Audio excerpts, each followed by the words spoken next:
আমার প্রশ্ন হলো, মুসলমানরা প্রার্থনা করেন দৈনিক 5 বার, অজুও করেন সকলে 5 বার। বিশ্বজুড়ে যেহেতু পানির সমস্যা, আমার মনে হয় মুসলমানগণ প্রচুর পানি অপচয় করেন এভাবে।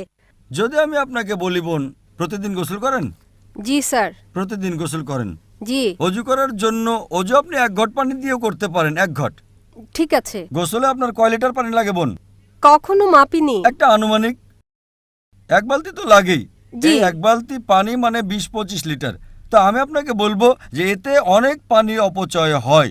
তাই আপনি বোন দৈনিক গোসল না করে শুধু মাসে 1 বার গোসল করবেন, মানবেন এটা? না। আপনি বলবেন ভাই আমাকে পরিষ্কার পরিচ্ছন্ন থাকতে হবে। আপনি যেমন প্রতিদিন পরিষ্কার থাকতে চান, তেমনিভাবে আমরা মুসলিমরাও নামাজ পড়ার আগে আমরা চাই যে পবিত্র হয়ে উপস্থিত হই। তার সাথে আমরা গোসলও করি। আল্লাহ সুবহানাহু ওয়া তাআলার হুকুম সূরা মাইদা সূরা নম্বর 5 আয়াত নম্বর 6